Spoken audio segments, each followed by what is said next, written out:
Yeah, I'll react to that, sure. Okay. I just wet my pants, which isn't fun, but it'll dry.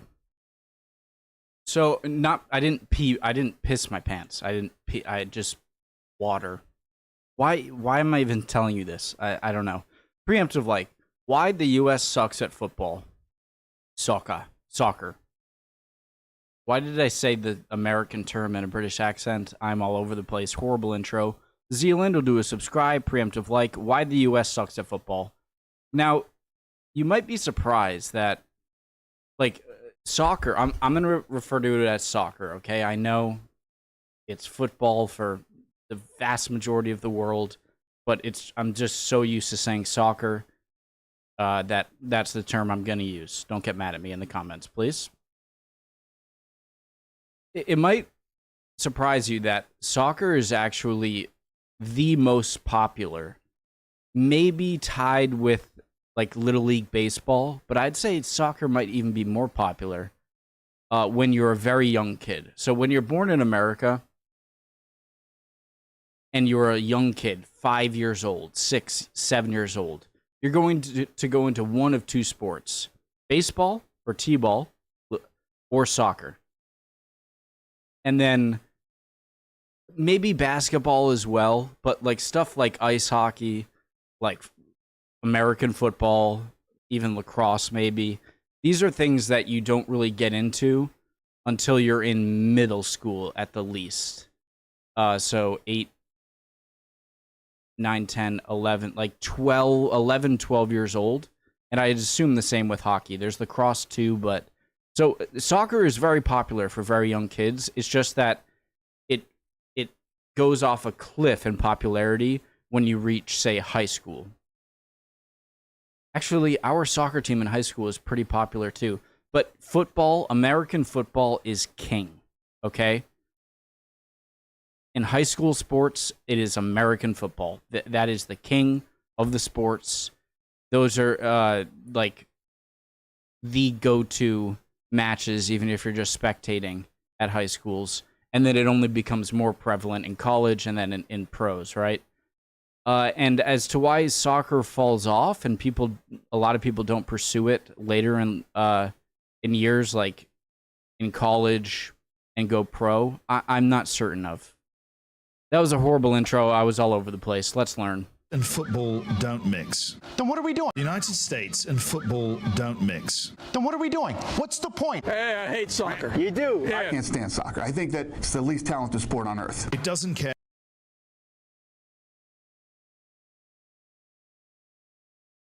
What did you just say?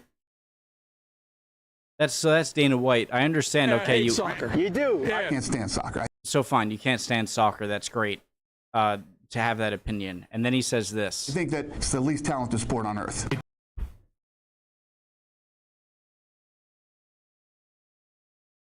What? I want to hear his reasoning.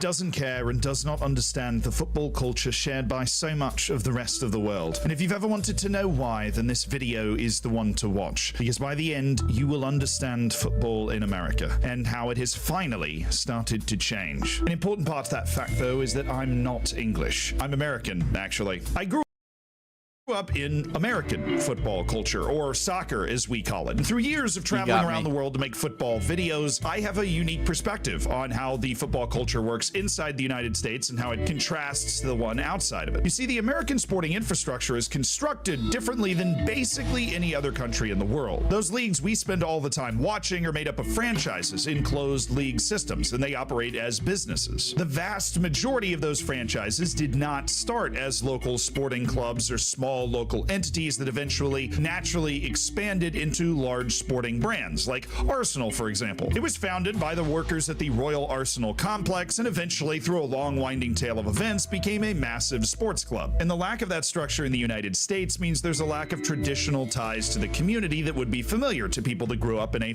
I love thinking that almost every sport started with just like a few guys playing around, and it just was such a popular, fun thing to do that eventually they made like local leagues, and then you get referees and you make rules, And then decades down the line, it's an international sport solidified with this set of rules and a lot of these major teams.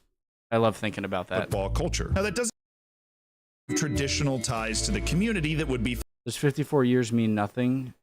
Dean, NFL, save our bolts. familiar to people that grew up in a football culture. Now, that doesn't mean that the franchises don't have deep roots in their community. I grew up in Tampa, and I am a huge Tampa Bay Buccaneers, Tampa Bay Lightning, and Tampa Bay Rays fan. What I'm talking about here is something like an academy. There's no academy for the Tampa Bay Buccaneers to eventually develop some local lads to go on and one day play for their favorite NFL It's called college. team. This is a result of the way sports developed in the United States. Now, it did develop at the same time as England or France, for example, but it came up around a different social pillar. While football clubs in those countries were found around different factories or town identities in the United States, sports congregated around something that was already all over the place, the local universities and colleges that blanketed the country. Leagues like the NFL or the NBA were actually formed well after college sports was already a huge attraction in America, so they were built on top of the existing infrastructure. That's where the draft comes from, this concept of university players that can no longer play at their university being then drafted into the professional leagues, and it is completely foreign to people that are used to having academies developing their players instead. But it's because those university teams already existed and were hugely popular before the professional leagues ever did. There was one Guys, question. The thing about these academies that I like, there can be like 14 or 15-year-olds playing for Arsenal. Scratch that. Not playing for, going in to say, pick anyone. Pick a random team. Arsenal's fine. Real Madrid. And like being 14, 15 years old and then being drafted or taken to the Real Madrid like youth squad, which is comprised by young, obvious talent, and then raising that up. But doesn't that also mean you're missing out on people who might not have been very good at 14 or 15, but are now really good at 18? And so, am I just not understanding? One sport that was so old in the United States that it dodged this. That was baseball, which was founded all the way back in the 1840s and developed a local club system similar to football clubs around the world. Did not know the MLB, the baseball tradition in the U.S. was that old.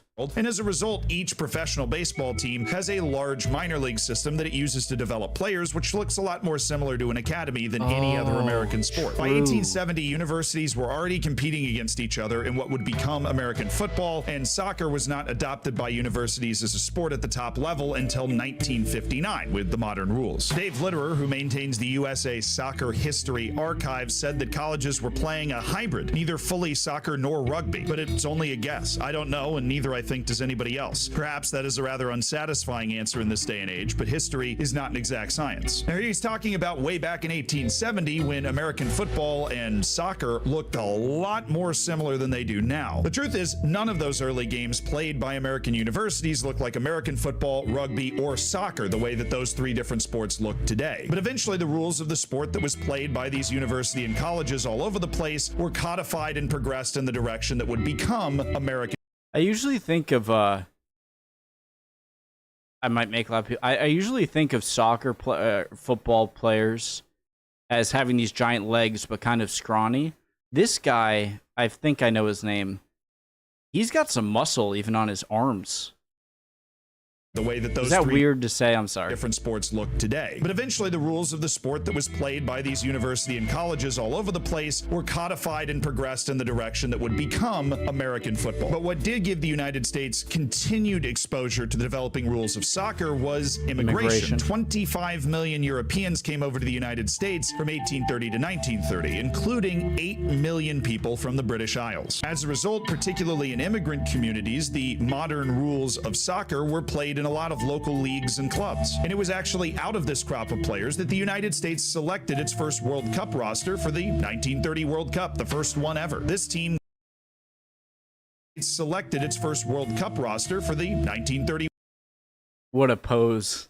World Cup, the first one ever. This team quite amazingly managed to reach the World Cup I need to stop talking. Jesus Christ. out of this crop of players that the United States selected its first World Cup roster for the 1930 World Cup, the first one ever. This team, quite amazingly, managed to reach the World Cup semifinal by beating Belgium and Paraguay before getting smacked by Argentina 6-1, who would go on to lose to eventual champions Uruguay. The tiebreaker from the group stage actually gave the United States a third-place finish, which is still the best finish by any team ever from outside of Europe or South America. And the striker on that team, Bert Patenaude from Fall River, Massachusetts, actually made history. He scored the first ever World Cup hat trick against Paraguay. When the players returned back to the United States, there was no cohesive place for them to play. The size of the United States prevented a national league from developing, and the university preference for American football Prior to airplane meant that these players could only practice at local clubs and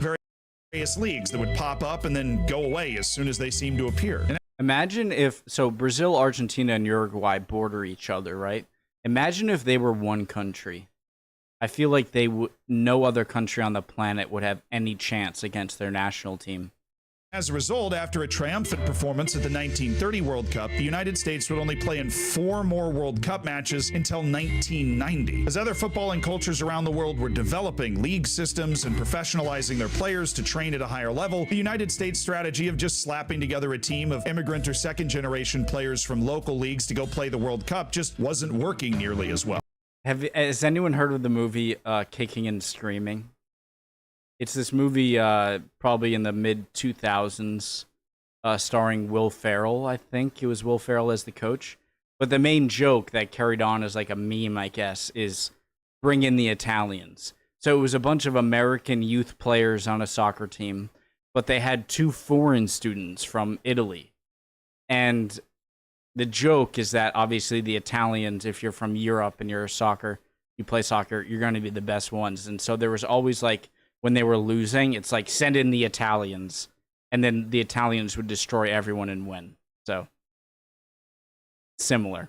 There was also this underlying factor, this driving motivation to assimilate into U.S. culture. The rules for association football were viewed as foreign. After all, the United States had its own rules, and it had its own sports. The United States is almost entirely an immigrant nation. Even in the annals of my own personal family history, there are stories of great-grandparents that didn't teach their kids their native language from where they came from because of fear of those kids being ostracized. They wanted All of my ancestors came from the British Isles, so they all spoke English. I didn't have that. Them to be able to completely assimilate into society, and speaking another language wouldn't help them do that, which is ironic because now it would be really helpful. But here I am trying to use Rosetta Stone to be able to get back where we started. And with all those cultural and infrastructural factors working against it and no cohesive... Oh, wait, I thought that was an ad break. We started. And with all those cultural and infrastructural factors working against it and no cohesive plan to try and save association football, it just became something that nobody cared about. It is worth mentioning, though, that the United States did beat England at the 1950 World Cup in England's first... Hear that, England? I love you. I'm sorry. That was a joke. First ever World Cup appearance in Brazil. It's considered one of the greatest upsets in World Cup history, with the U.S. coach saying before the game that his team were sheep ready to be slaughtered, which is not a motivation tactic I'm familiar with. While England's team was obviously full of professional players, everybody on the U.S. team had jobs on the side and was still playing in those small clubs and local leagues. It is absolutely hilarious how unorganized it was compared to today. I mean, the U.S. captain was picked specifically for that game. It was some dude named Ed McIlvaney, who had been born in Scotland, and the reason they gave for picking him as the captain in that match was, well, he was British. The guy actually went on to play for Manchester United, by the way. They called him the Yank from the tail of the bank. And maybe, just maybe, with the idea of the internet and instant communication, this sort of miracle story would have spurned an interest in association football in the United States, the plucky underdogs upsetting favorites England. But none of that existed. The problem is that I don't think a lot of other countries in Europe have the sports competition that the USA has. You have rugby, you have cricket, and you have football. We have basketball, we have ice hockey, we have lacrosse, we have American football, we have soccer, we have basketball. Did I repeat a few things? A baseball. And so maybe America could have had a better soccer past if the market wasn't so saturated with other sports. In fact, only one American reporter was in Brazil at all, and it's because he decided that he should cover it on his own. He paid for his own trip to Brazil to cover the tournament. It was clear that the United States had settled into association football as a second-tier sport. And for 40 years, it stayed that way. The U.S. existed entirely outside of the footballing world. It played Super Bowls while the rest of the world was playing World Cups. But there was actually one very surprising silver lining that saved football in the United States, and that was university sports, actually. And first, this was actually on the women's side of the game, thanks to a law colloquially called Title IX. This was a law regarding scholarships for American university and college sports teams. Scholarships being a free ticket to go to school, which can be quite expensive in the United States, in exchange for being a very good athlete playing on one of the sports teams. Well, Title IX said that each college and university had to give out the same number of men's and women's scholarships for sports every year, and it was enacted all the way back in. And so because stuff like ice hockey and football and basketball weren't usually more women's sports, soccer was. 1972. The problem for schools immediately was all the scholarships given out on the American football teams, because that's a sport that's only been played by men at the university level. So there was no women's team full of scholarship American football players to balance it out. This led a ton of universities and colleges to jump into creating women's soccer teams, because the teams were pretty large and the facilities were relatively cheap, so you could get a lot of scholarships to help balance out your scholarship inequity. The result was a very large apparatus of identifying and developing talented women's soccer players before really any other country in the world. And by the time the first Women's World Cup was created in 1991, the United States had created a machine. Despite being a non-factor on the men's side that had just qualified for its first World Cup in 50 years, the United States women won the... That explains something that I've been wondering for a long time. Why are the women's U.S. soccer teams so much more competitive in their tournaments than the men's?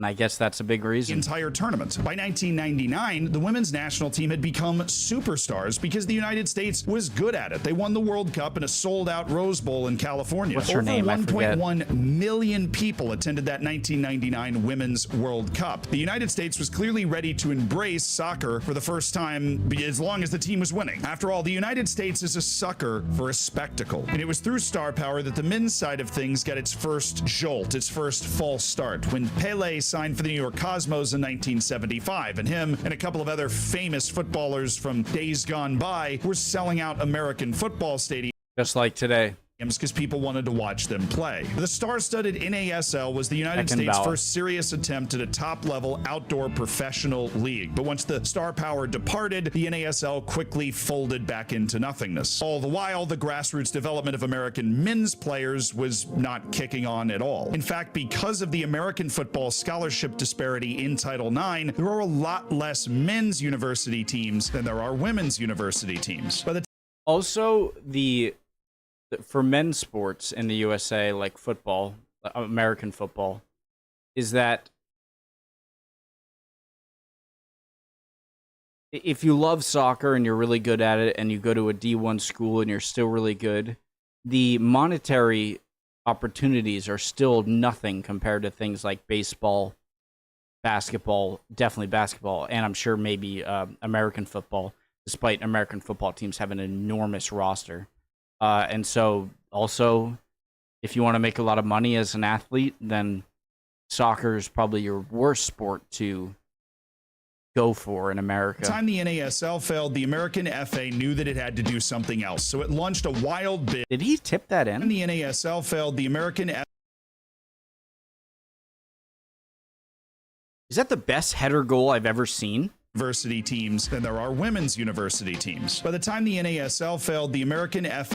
That was beautiful. They knew that it had to do something else, so it launched a wild bid for the 1986 World Cup. And while that bid failed, the United States eventually won the bid for the 1994 Men's World Cup, despite having never qualified for a World Cup past 1950. And it was at that moment, once again, surprisingly, that university sports came to the aid of American football. Well, not American football, but like American association football. I was bound to mess that up eventually. After all, after the NASL disappeared, there was no professional outdoor league. The high amateur level of university soccer on the men's side, as limited as it might be, was the highest level you could play outdoors in the country. The U.S. coach Bob Gansler picked a team of players fresh out of college to try and make it to the 1990 World Cup in preparation for 94, and those players were given small contracts by the American FA so they could train professionally in preparation. Gansler said of his team, many of them were second-generation immigrants, their parents and family lives different from an apple pie American ideal. They loved a sport that many around them reviled. That last bit we will come back to later, don't worry. The qualification for 1990 was huge because there were rumors that if the United States couldn't make a decent showing at the 1990 World Cup, that the 94 World Cup might actually be pulled. And it all came down to a final qualifying match at, get this, Trinidad and Tobago, which hadn't lost at home in 2 years at that point. The national stadium in Port of Spain was packed, and the United States managed to deliver what was perhaps its most important win ever on the men's side. A stunning strike from Paul Caligiuri gave the Americans a 1-0 win. Putting it in to Caligiuri. Beats the first man. A left-footed shot. Paul Caligiuri is... All right, not to poo-poo the Americans' success here, but defeating a country, however great they might have been in a stretch at that time, that has, like, what, 200th of the population pool to choose from, it still seems super impressive for Trinidad. The United States arrived at the 1990 World Cup, its first in 50 years, with a thud, a 5-1 loss against Czechoslovakia. And the next match was against the hosts, Italy, and that match was projected to get wildly out of hand. I mean, why wouldn't it? The United States was essentially a college all-star team with 1 or 2 professionals thrown in for spice and flair against a team that had Baresi, Maldini, Baggio. But in a gutsy performance, the United States only lost 1-0. It was a result so surprising that the host nation fans actually booed their star-studded team off the field. It was also a performance that opened doors for Americans in European leagues in a serious way for the first time, with 10 players from that team in Aragorn?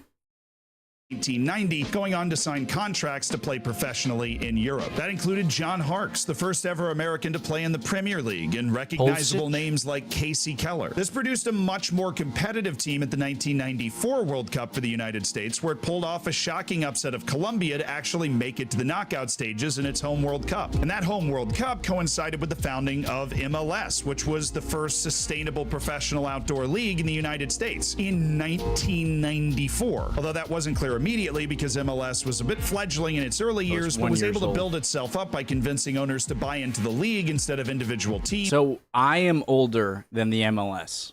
But it also was designed to appeal to an American public who is used to franchises in closed leagues. I made an entire video about MLS. I'll link you to it at the end of this video, but the point is eventually it developed into a very profitable league structure that could also produce and develop professional players in a way the United States has never been able to do before. But it's still not developing players the same way a club in a normal footballing culture What's his name? Pulisic, the American who's pretty good in Europe? would, because of university sports. University men's soccer went from a help to get the national team off the ground to a hindrance, often forcing young players to choose between multi-year commitments to play at a university or just going pro out of high school at 17 or 18 years of age. Not to mention the serious issues caused by a lack of football academies in the United States, because MLS, which is a closed system, is only going to have 30 teams in it, which means everybody else has to pay for play in the youth systems that they want to participate in. For example, the travel team I grew up playing in ended at U.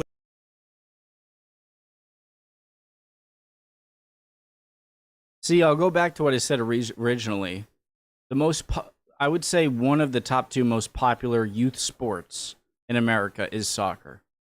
In the youth systems that they want to participate in. For example, the travel team I grew up playing in ended at U18 because after that everybody just got a job or went to college. There was no senior club attached to it that was playing in like the 4th tier of anything. That doesn't exist. But there was and still is a more significant cultural inertia for football to overcome in America. And this brings me back to that comment that the U.S. coach made when he was building his 1990 squad, talking about how the sport was reviled. Now, there are no facts here, no 1990 squad, talking about how This is, how do you say in English? Boring? the sport Of course, and fat guy. Boring. Was reviled. Now, there are no facts here, no quantifiable way to discuss this, but the coach captured a long-held distaste that many Americans felt for soccer when he used the word reviled. Because of how sports and society developed in the United States, as we just talked about, soccer was a foreign sport. It was played by the other. It was un-American. And so the more American you became as an immigrant, the less you played it. And as a result, it became excluded from the American national ideal. When playing American football, for example, and let's say you weren't playing tough enough to the coach's liking, it wouldn't be out of place to hear the coach say something like, "Come on, this isn't soccer, stop flopping around." In the True. United States, we like to think of ourselves as very tough. In American football, in particular, embodies this. It's a brutally tough sport, and soccer was soft by comparison. I've learned that rugby is actually more brutal. That's something that I've changed my mind about. I used to think football was more brutal than rugby, and then I saw a lot of rugby clips, and it's not. Rugby is brutal. It's hard to explain as an American, but we essentially have an inferiority and superiority complex at the same time. We lack the historical precedent and cultural development of many other countries around the world. We know we are rougher around the edges, and as a result, we treat the perceived refinement of these other cultures as a weakness, and that weakness was reflected. America. We're great at everything. Oh, you suck at this part. Well, that's because that's dumb. Classic. Reflected in the less physical sport that they all played, soccer. And soccer is still now reviled by a portion of the American population. Tell me why America loves baseball then, which is even less of a physical sport than soccer. For lack of a better word, not being a manly enough sport. But that perception is changing through my generation and the generation before me. First, it was Dempsey and Donovan, then the generation of Pulisic, Adams, and McKinney. We grew up watching the Premier League on TV on Saturday mornings, playing FIFA online with our friends, and learning about the world of football through a screen. And we want that here. Or in the case of our new generation of players, we want to be part of it. A deep cultural understanding of the rules doesn't exist yet, but recognition of the sport has increased infinitely from that hard-scrabble group of trailblazers back in 1990. To watch the World Cup knockout match against the Netherlands in 2022, I had to wait outside a bar for 2 hours at 6 a.m. just to get inside and watch the game. The 2015 Women's World Cup final was watched by 27 million Americans. That's 10 million more Americans than English people that watched the English women's team win the European Championship in 2022. In a Washington Post poll after the 2020 classic example of why Americans are like, oh, that doesn't matter. World Cup. Oh, wait, we're good here? Okay, it does matter. Up 8% of Americans said that soccer was their favorite sport, just a few percentage points behind baseball and basketball. And among Americans under 30, soccer had passed baseball in that same poll. So yes, we sucked for a long time, but the reasons why are changing. And even though football in the United States will always look and feel different because of the way it was formed, American football, American Association football, will never be lost in the darkness again. Thank you to Isaiah, our research partner in this piece. And if you want to read or watch any of the sources we used for this entire video, they're all down in the description. If you want to watch that MLS video I was talking about, it's a beginner's guide to MLS. It's right there. And if you enjoyed this video, then please do subscribe. Then you can head over there, keep binge watching, blow off the rest of your day. Who needs a to-do list? There's videos to watch. Great channel. I subscribed, right? Yeah, so America, how do you like soccer? Oh, it's a sissy sport. Hey, America, your women's team is really good right now. One of the best. Oh, God, it's great. Classic American mindset. I'm not anti-American. I love our country. That was a fantastic video. Learned a lot. Hopefully, if I said anything you guys disagree with, let me know in the comments. Any answers to any questions I had. Anything at all. Would love to see it. Hope everyone's doing well, and I hope I'll see you guys next time. We'll keep on learning. Bye, guys.